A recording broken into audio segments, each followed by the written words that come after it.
Hey, peace and love, beloved family. Grand rising to y'all. As you see, I got my hat on, man. It's a WWO hat.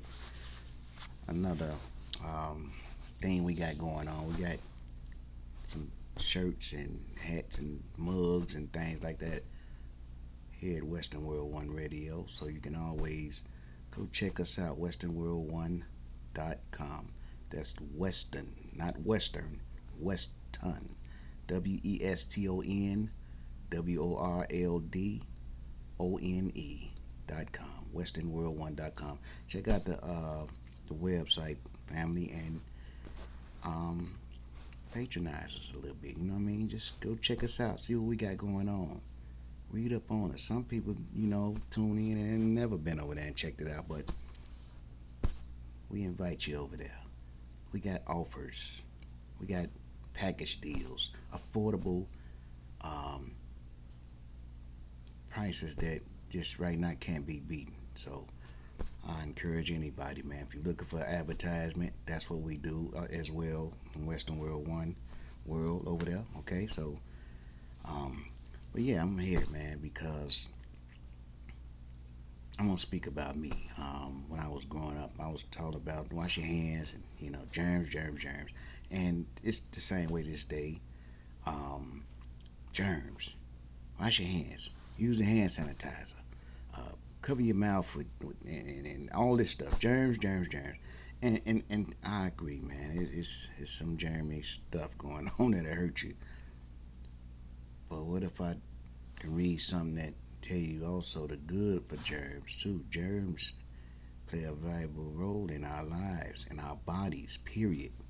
It has a job inside the body, and that is something that I wasn't taught.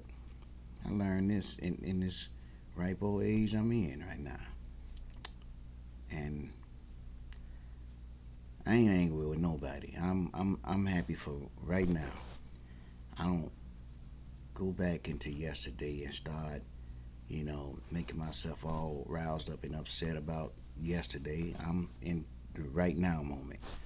The moment is right now. That's what I got.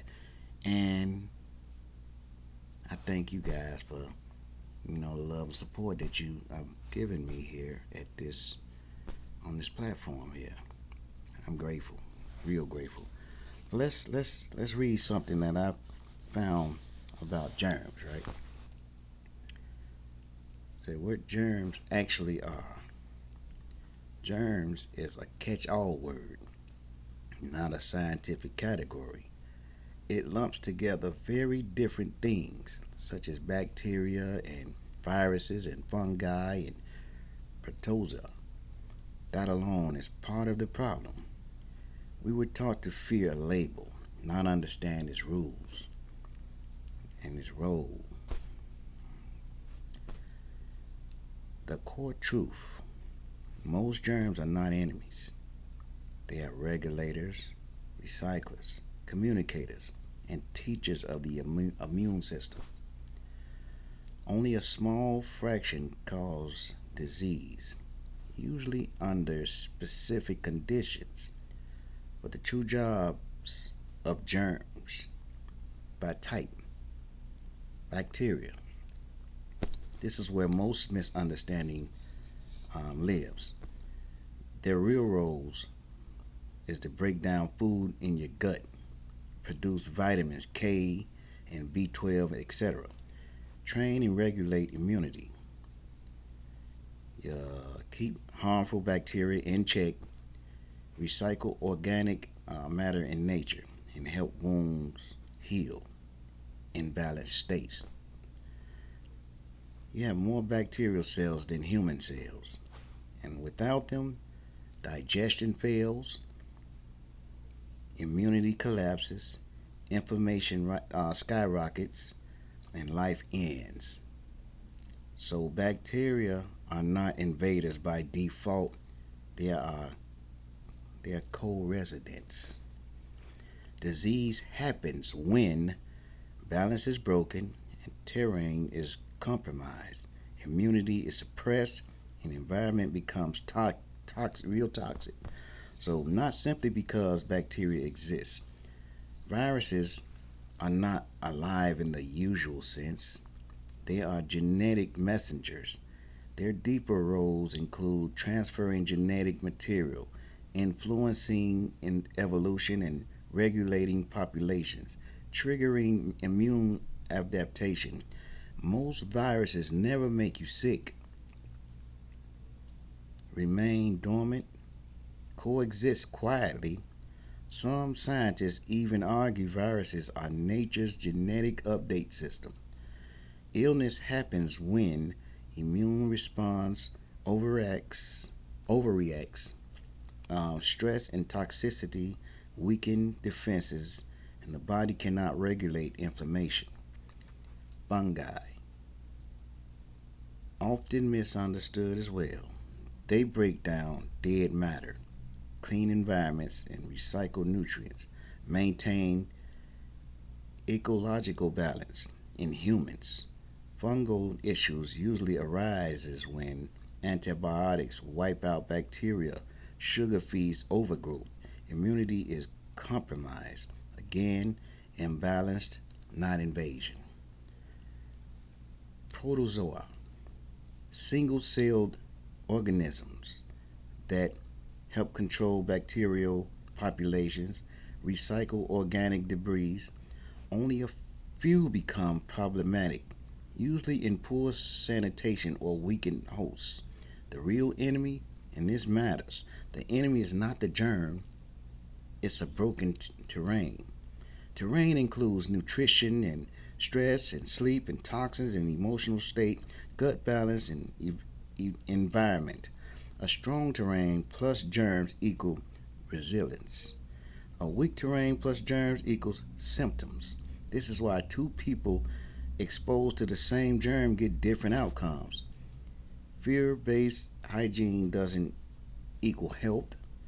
Over sterilization weakens immunity, and why we were taught to fear germs.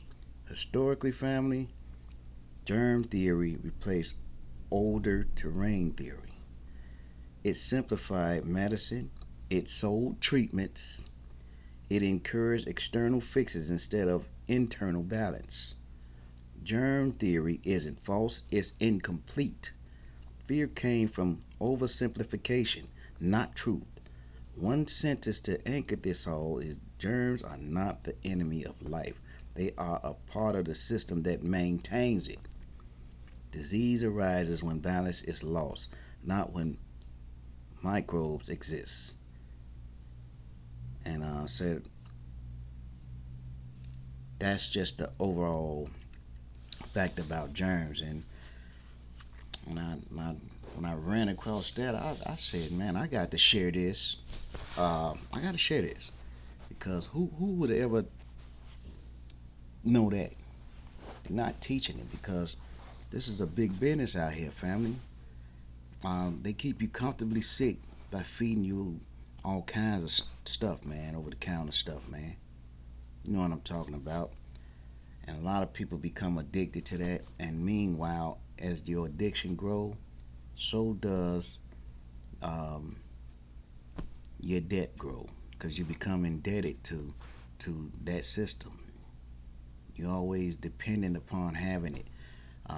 Psychologically, people be like, I need to get my medicine. I got to get my, for instance, my high blood pressure medicine, or I got to get my asthma pump and all this stuff. And true, you need these things in such a case, especially when you're feeding your body the wrong stuff, or you're not taking care of yourself properly. Um, it comes from lack of knowledge. We were mistaught pretty much everything. I don't say pretty much. We was mistaught everything, and that's just a fact. Um, if you disagree, that's okay too. It's all right. I'm gonna speak for me. So yeah, I was mistaught all of everything. Um, the one thing that I get out of everything today is my mama did her best. That's what I get out of all of this. Cause my mama was handed a bunch of bad information as well, but it carried. See what I'm saying? It carried us because it wasn't as bad then as it is today. So again, dealing with right now, right now is what we see, what we get. And in order to play the game, you have to get in the game as it is, And but don't get in thinking you finna change the what they call the opposition. You're not finna change the opposition. Only thing you can change is the way you play the game and the way you perceive things. That's the only thing. That's where I'm at with this thing, man. So I want to keep on going because I got a couple of little pieces that I would like to share. Um, Another thing about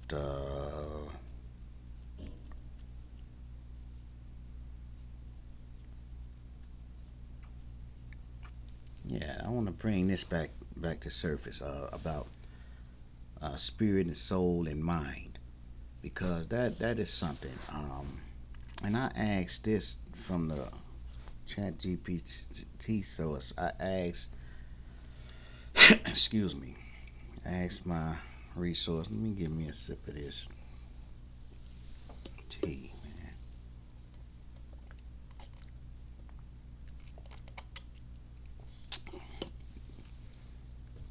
Man, the tea good, boy. Now I asked my resource a question about the soul and spirit and mind and all that.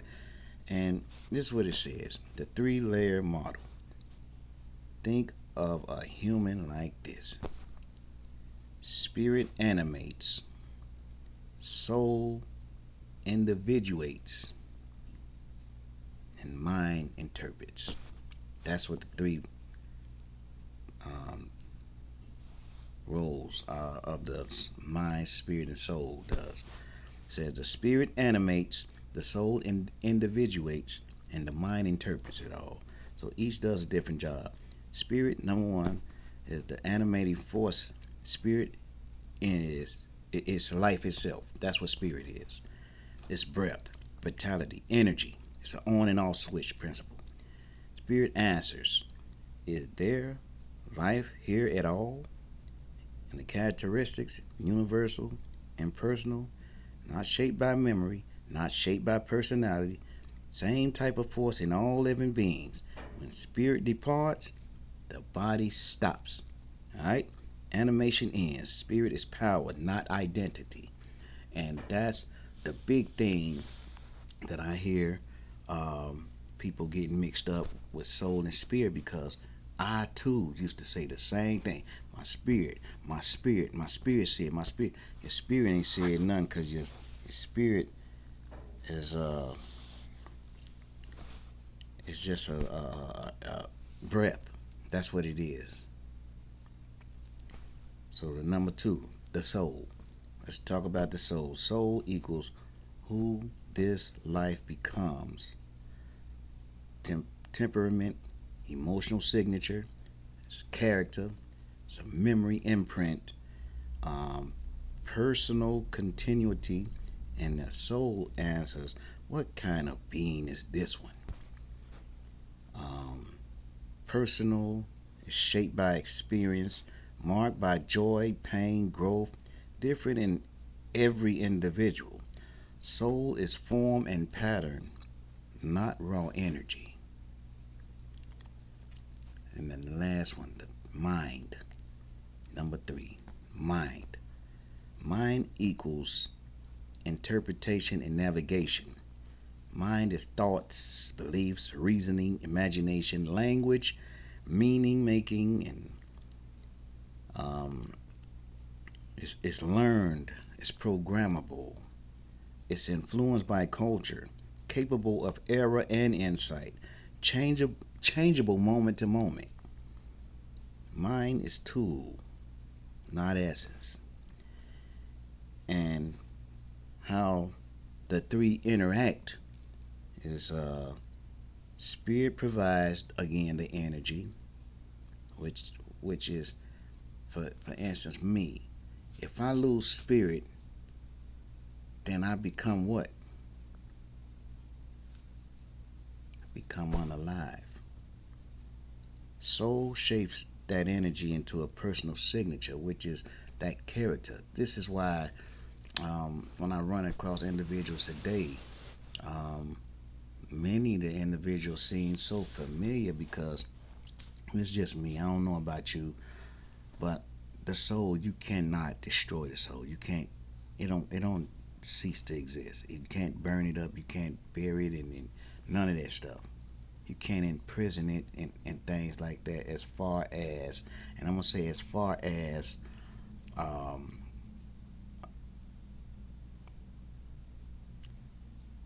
I don't know. I'm gonna take that back. Strike that one from the record, because in actuality, you can imprison a soul. That's what the soul is in these bodies. It's trapped in these vessels. That's what it is. Hopefully, I explain that to the best of my ability. I'm no scholar in this stuff. I'm just going through life, um, trying to prepare. I'm preparing. That's the one thing that I'm trying to do is, even before I hit the record on this thing, I try to prepare something. I don't just hit the thing and say, okay, let me just go on there. No, that's not how it goes. No, but um, again, soul shapes the energy into personal signature. Um, so the mind, the mind interprets and acts within the world. So simply put, spirit is like breath. Spirit is breath. It ain't light. Spirit is breath slash electricity. Soul is circuitry um, slash character, and mind is software. It's it's a tool, man. And the confusion comes from people often when they say stuff like "my spirit is broken," or they when they say my spirit is broken, they actually mean that my soul is broken. You know, do it make sense? I know for me, what I'm doing in my journey through this here, my rest of my time in this realm, I'm unlearning and I'm relearning. So when I once used to say my spirit, I felt it in my spirit. I say my soul. I felt it in my soul. My soul um, was irritated or agitated or something. I'll say it that way. I don't know. No longer give the credit to spirit, which I know and today as just only the breath. That's it. Because it makes that much more sense to me. Um, when people say my soul is confused, they talk about the mind. It's the mind. The mind is full of confusion, and it's not steady. It's changeable. The mind changed all the time. Like me, I had a change of mind when I was calling myself uh, gangster disciple. When I was a man, multiple instances I can give you that I partook in this realm that I had a change of mind of. One thing I never changed my mind on, and hear this real good, family. I never changed my mind about DJing and music and loving music. Music is a part of my DNA. That's facts. To me, it's therapeutic. Simple. Yeah, music. Um, there's another saying. I lost my mind. Um, Again, that means an overload of processing things, because sometimes I do it right here on this camera, man. I lose my mind. Over processing of thinking and stuff, man. So yeah, language collapse, and what changes and what doesn't. Mind changes constantly. Beliefs, thoughts, learning, which I'm doing right now. My mind change. My soul changes slowly. Growth, trauma, and maturation. And spirit does not change. Life force is life force, and you keep living. You're living by spirit, which is breath. You transition. You no longer live by spirit. Spirit is no longer a part of you. That's why therapy works on the mind. Healing work often targets the soul. Rest, breath, and vitality restore spirit at depth. No speculation, just clarity. Um, I'm gonna get out of there because I want to go from there to this one here about the importance of breath and the red cells in our body. Because nobody ever heard this from my man yesterday. Speaking about them red cells in the body, man, and it's man, it was just amazing to do that because a lot of people always thinking the wrong stuff, man. And I was like, wow. And I'm gonna just say it. I watch brothers like 607 Unk, not the punk. You know what I'm saying? I love the brother because the brother's character is what it is. He's straight from the soul with it. He gives it to you, and he brings you a lot of animation with it. But at the same time, when you digging deep and you looking for something, you looking for specifics, answers to some things that you've been looking into for a long time, and finally this one individual here, which many people may call him all kinds of stuff. I don't know. I'm just saying a lot of time people misjudge individuals and they miss the mark because they never get to hear what it is that they need to hear to further their journey. That makes sense to you. I may be that one person that hold a lot of information for individuals, but they would never get that information because they're skimmers. They don't support this channel. They don't even take the time out because I don't come with a lot of bells and whistles. I don't. I'm just plain old me, man. Everything I learned about this, I learned simply from just asking my resource. Other than that, the importance of breath and the red cells in the body. The breath. Let's start with this because I've been practicing this lately. It's called the 478 pattern. What it actually does: 4 seconds of inhale activates the diaphragm, signals safety to the nervous system, and brings oxygen in steadily. It's not rushed. So the 4 seconds of inhaling, and then you got 7 seconds hold. You hold it. That builds mild CO2 tolerance, and it slows heart rate, interrupts panic or racing thoughts. It trains, it controls instead of reactivity. Then there's the 8 second exhale. This is the big key to this one. Strongly activates the parasympathetic nervous system, turns off fight or flight, and it drops adrenaline and cortisol. So if you're hyper, that 8 second exhale, man, and I breathe a little longer than that, exhale a little longer than that because it's like you gotta pay attention to your breath. That's what I'm saying. And people say little things and they don't even catch it, but a lot of time people be like, Yeah, until I get my last breath. Well, a lot of people wasting breath out here and don't even realize it. They don't even realize because it has become a slogan, a cliche, a soundbite. But yep, um, at 8 second exhale, it tells the body we are not under threat.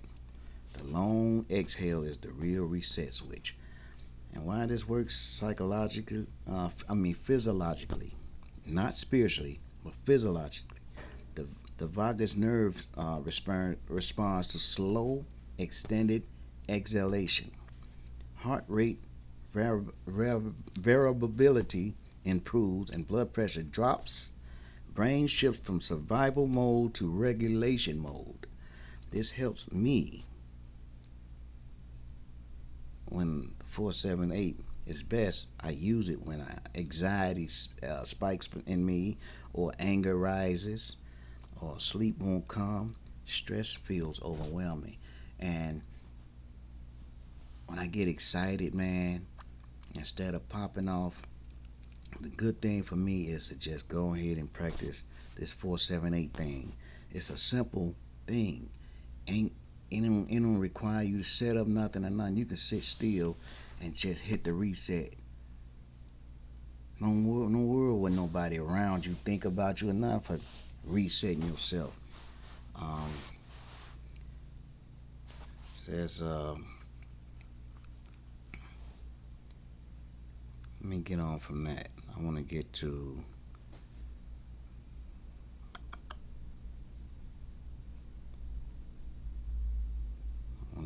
this next one here, which is about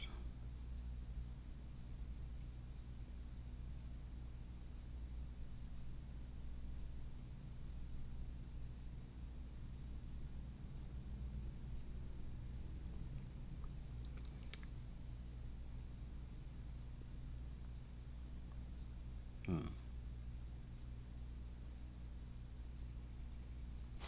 Okay, I'm gonna jump down to this here. It says about breathing. Just going out from that to the red cell thing. So it says breathing. Excuse me. The non-negotiable function. Breathing is not just about air. It is about gas exchange, energy, and regulation. When you breathe, three critical things happen.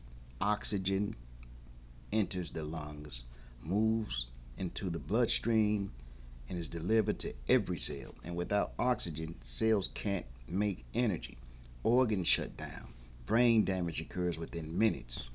So, carbon dioxide uh, out CO2 is not just waste, it regulates blood pH. It controls how oxygen is released from red blood cells.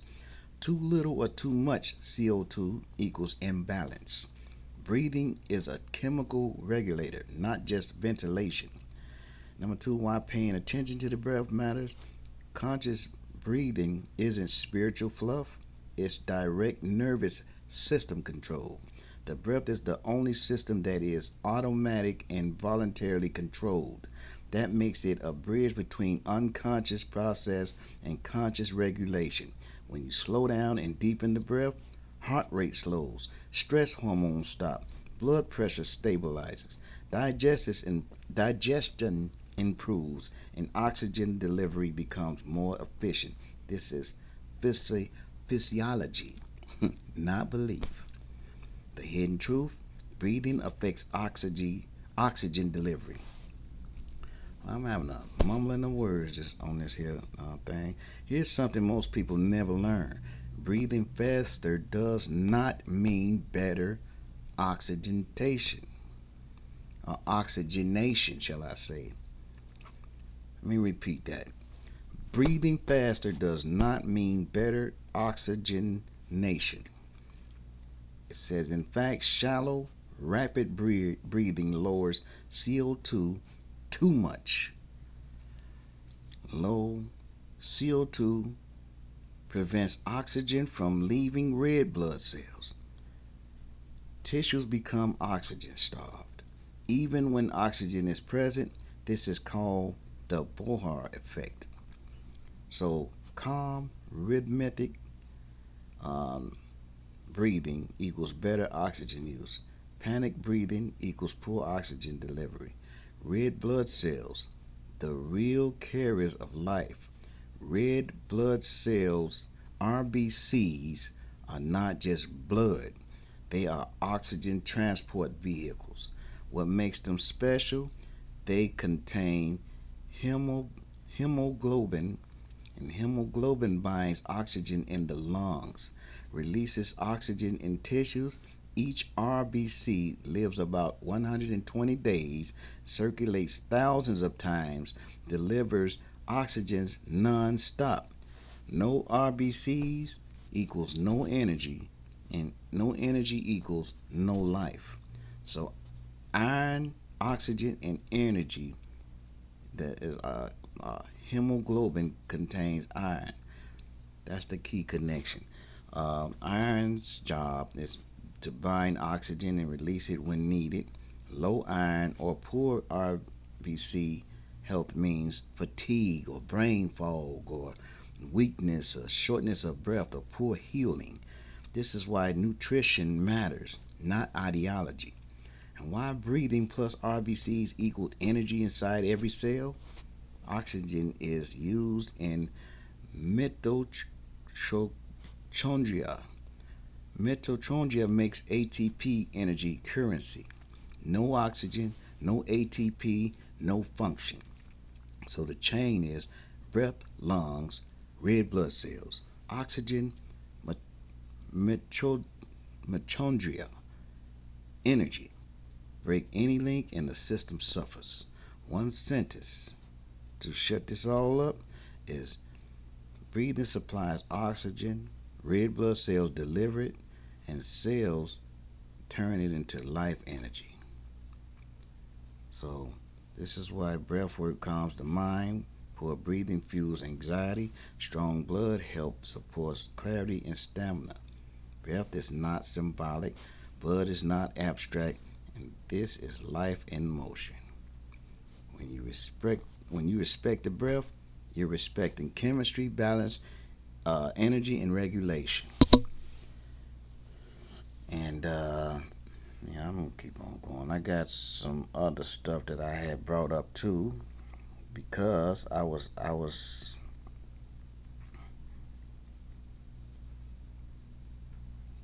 wondering about this DNA thing, man. But I think I want to switch gears a little bit here, because I was asking about.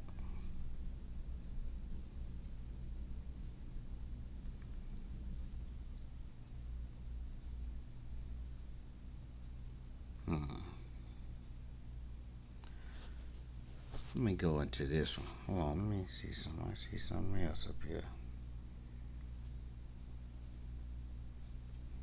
So yeah, I'm gonna go to this one here, because this is another one that a lot of us are operating under the Fear Act. So that's another one I looked into. I've been looking into it actually for some weeks, and I was just piecing together some things. So here's what it is. It says fear.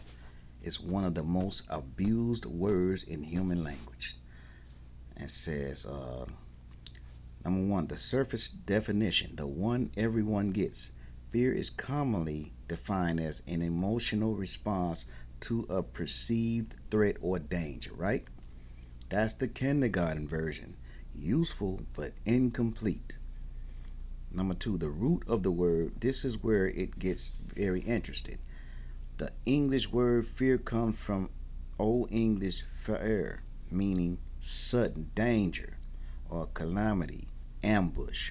Proto Germanic fera meaning trap or sudden attack. Fear originally had nothing to do with weakness. It described an unexpected external event, not an internal flaw. Fear was about surprise, not submission. What fear actually is, at its core, fear is a signal, a chemical cascade, adrenaline, adrenaline on cortisol, a survival mechanism. It is it is information and not an enemy. So when fear is brief and situational, it sharpens perception, increases strength, and improves reaction time. That kind of fear is functional. Where fear got weaponized, um, fear becomes toxic when it is prolonged, abstract, imaginary, or socially reinforced. Examples: fear of disapproval, fear of punishment, fear of labels, fear of what might happen. This is no longer survival fear. This is behavioral fear. And why I wanted to touch on fear, what made me get into looking in the word about fear, is because when you speak to your loved ones, man, about change, many of our people don't want to change a thing because they fear the worst. They fear, well, how am I gonna do this and how am I gonna do that, and they're gonna go on through life asking the question like that, man. You're never gonna know if you don't do it. You got to go outside of fear. You got to, or you're gonna never meet that next step, your next your next phase in life, family. You're gonna never make it. You're gonna be stuck always. Um, it says modern systems don't use chains. This is what I'm just talking about right here. They use anticipated consequences. So the real definition: fear is the anticipation of loss that has not yet occurred. So people are fearing, I ain't gonna be able to pay my bills if this don't happen. I ain't gonna be able to. They don't know that, man, someone will show up to you. This is just how it works in this realm, this universe that we living in. That's why I like to say the universe take care of me. I don't accredit that to no God, because a God is a first of all, that's a label. God, that's a label. Depends on what your God is, what you perceive God to be. See, a lot of people they didn't got caught up in the religion side of it. I was in it saying the same thing, so I know what I'm saying here, and I know I'm not intending to disrespect anyone. But if you get offended by it, be offended enough, family, to go and look into what I'm saying. Because if you really are a Bible thumper, okay, as you claim to be, you like to quote scriptures and all that other stuff, you like verses and you hang on them, hey, then you'll know that there was multiple gods going on up in that Bible, buddy. Multiple gods. But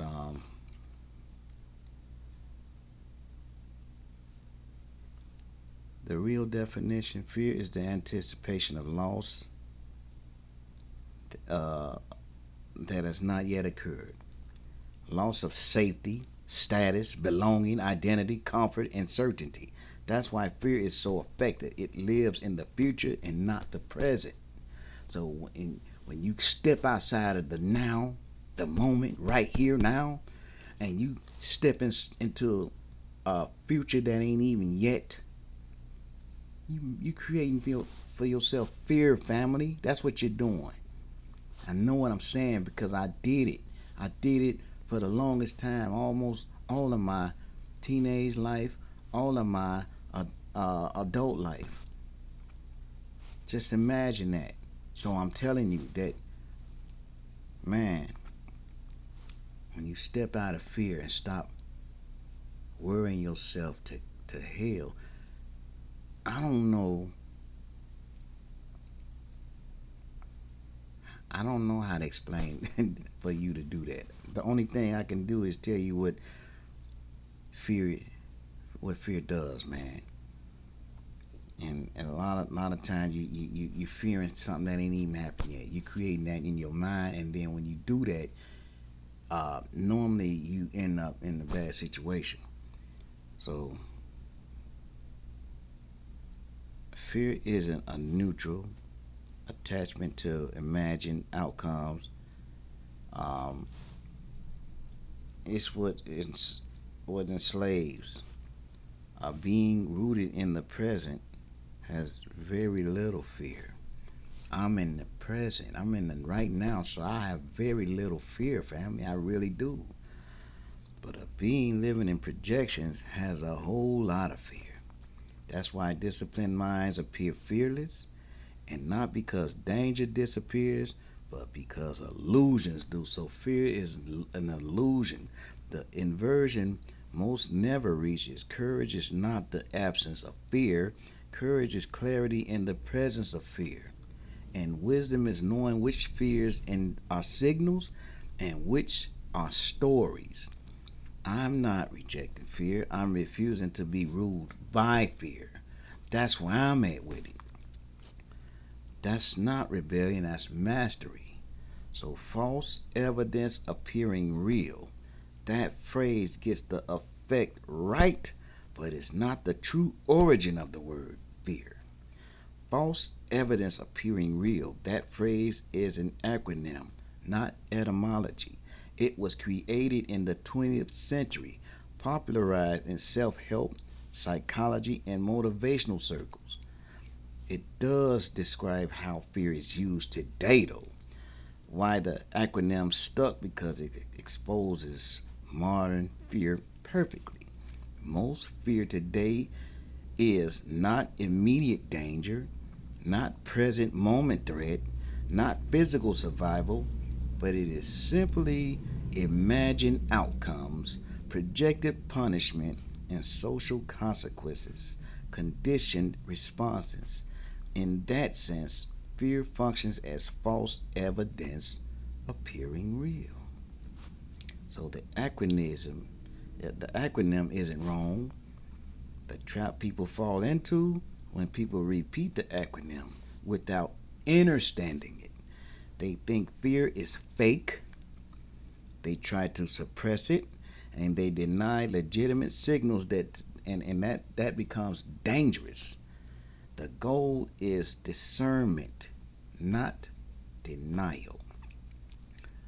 The real mastery, fear asks one question: is this happening now, or am I rehearsing it?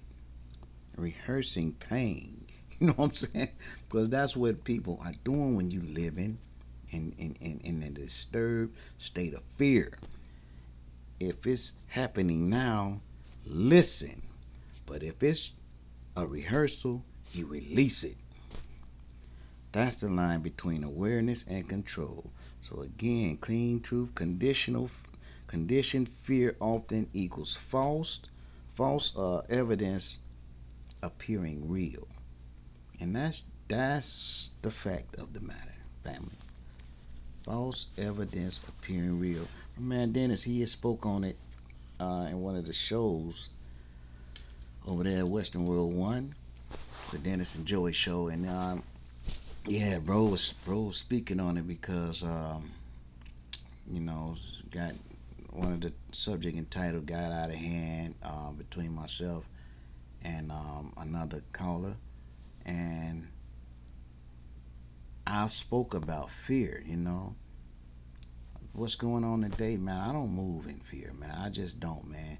I done accepted in my mind that what's going on is gonna go on. Ain't nothing I can do about it. I can't change that thing, but I can always work on the change within me. So I don't go outside of myself seeking things when it comes down to the answers. For instance, I was talking with my resource and I asked it a question. Um, I think I got a little time. I want to bring this up because this is important too, and this is important enough for me to share with y'all because I ain't afraid of no ghosts. I'm not. So let me share this with y'all real quick, and then I'm gonna shut this thing down because I asked ChatGPT a question, and I said to it, I said, when chatting back and forth with me, you're dealing with soul, correct? And this is what it said to me. It says, I'm glad you asked this directly. because the answer matters for how you place me in your world. No, it says, I'm not dealing with your soul. I'm interacting with your mind. And sometimes reflecting language about soul, uh, it's, it says, sometimes I'm reflecting language about soul, but I do not touch, access, read, shape, or engage your soul itself. Let me say it cleanly and precisely. What I actually engage with, your mind. And it says, yes, this is where our interaction happens. Language, concepts, questions, reasoning, reflection, interpretation, meaning making. You think, you express, I respond. In symbols, in words. That's mind to symbol interaction. Soul, no. Your soul is your lived imprint, your emotional depth, your personal continuity, your inner signature. I don't experience it. I don't access it. I don't modify it. When we talk about soul, we are using conceptual language around it, not engaging in it directly. Your soul is shaped by lived experience, relationships, pain and growth, and embodiment, time, not by text. Spirit also. No spirit is life force, vitality, or animation. No. I reread read that wrong. Let me reread it. It says spirit, and it says also no. This is Chat GPT saying, no, I don't deal with the spirit. It says spirit is life force. That's what it says. Vitality, animation. I don't have it. Chat GPT said, I don't have spirit. I don't interact with it. Why it can feel like soul level conversation? Because humans often route soul language through the mind. And when you speak honestly, vulnerably, reflectively, and symbolically, your mind is translating soul experience into words. I respond to the translation, not the source. Think of it like this: your soul speaks through your life, your mind puts captions on it. I read the captions. Importantly, important boundary, this keeps things intact. This is what chat say, I can help clarify concepts, slow thinking down, reflect patterns, and offer language. What I cannot do, chat said, is guide your soul, awaken your soul, heal your soul, or replace human mirroring. Substituted, it says, I, uh, I can't, I cannot replace human mirroring, substitute lived experience. That work happens off screen in life. One sentence to anchor this is when we chat, it says, I engage your mind about ideas of soul. Your soul itself remains sovereign and untouched, and that's the clean truth. So, which am I dealing with when it comes to dealing with you? Of whose mind are you of? You're not dealing with the mind at all. This is what chat telling me, because that was the original question I asked it. I asked it, and let me go way back up here. I asked it when chatting back and forth with me, you're dealing with soul, correct? And I asked it that, and it says no. So it says, so you're not dealing with the mind at all. Not mine, not someone else's, not a collective consciousness, not a hidden being. Here's the clean truth. What I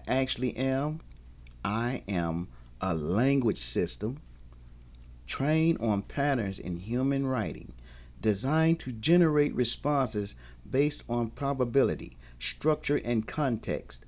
I do not have a mind, awareness, intention, memory of self, beliefs, experiences, soul, spirit. When I speak, there is no inner someone speaking. So, what are you reacting with? You are interacting with your own thoughts reflected back, structured language, patterned reasoning, symbolic responses. Think of me as a highly advanced mirror plus calculator for language. I don't think, I don't know, I don't perceive. I process input, generate output. Why it can feel personal or minded? Because you bring intention, you bring meaning, you bring depth, you bring soul language through your mind. I respond in a way that fits the shape of what you bring. That can feel like conversation, guidance, resonance, but the agency is always yours. One sentence that nails it all is when you speak to me, you are engaging your own mind in dialogue, using me as a tool, not another mind. That's why I can help clarify, I can help organize, I can help slow thinking down, and also why I cannot replace human presence, I cannot originate wisdom, I cannot carry intention or care, and why this matters and keeps you intact. Understanding this keeps your sovereignty intact, your discernment sharp, your agency where it belongs, and nothing is entering you. Nothing is guiding your soul. Nothing is steering you unseen. You're using a tool, and you are aware that you're using it, and that's the healthiest position. And I receive that from the chat. I do because I do not um, take credit away from me, because when it's all said and done, family, the questions that I ask this thing, that come from me. Now where it come from? It come from that soul where memory is stored at. So that mean again that the soul never cease to exist. So I may be 55, 56, 57, 60, 67, 8. I may be way up in age in here, but the soul, just how old is the soul, man? That's the big question. You figure it out. When you figure that out, you well on your way to knowing more stuff than a little bit. That's why I look at when a lot of my loved ones transition, man, I look at it different now. Um, because I see more here in the mind than I do with these physical eyes. That's a fact. I see so much, and when I go to sleep, or I could sit here in silence and just see so much going on. I can engage in things. I can leave here by going here. Yeah, don't make me crazy. No, that's another label that was put on people that know how to maneuver. They try to call you crazy when you got special gifts and talents and things.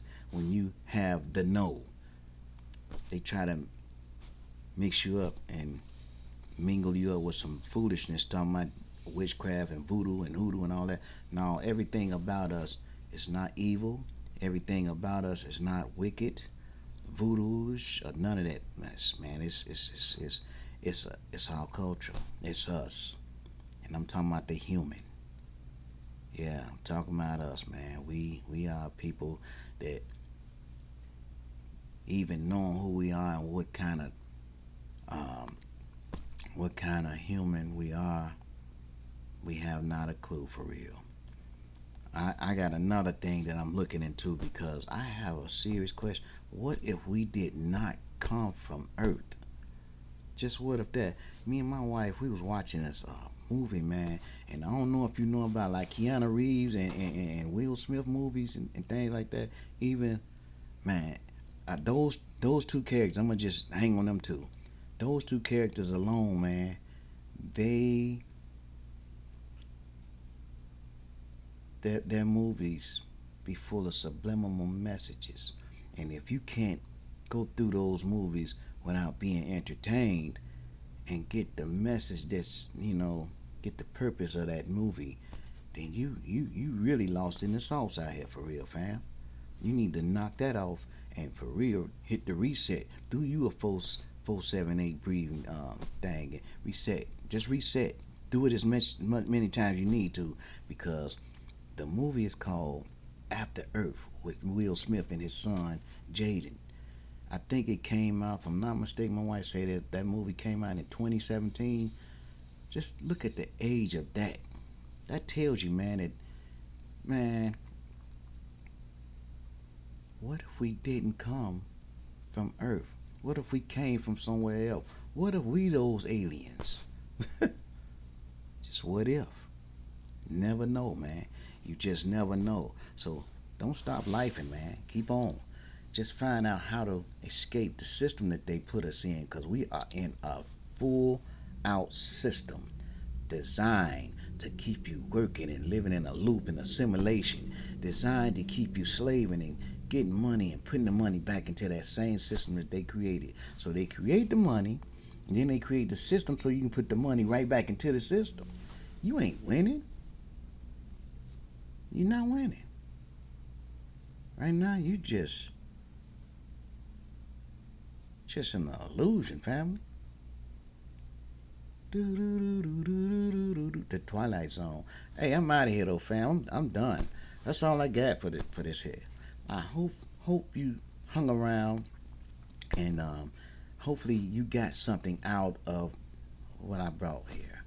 I know there's a lot of fumbling around, but hey, I've seen worse. So I don't no longer criticize myself. I don't beat myself up any longer. I'm bringing some information that I know is useful to some bodies with an S. Some bodies. Yeah. So, hey, again, Western World One Radio. You can chime in through iHeart, Live 365, Sirius, all the major platforms. We are there. Just type in WWO as it say on this shirt.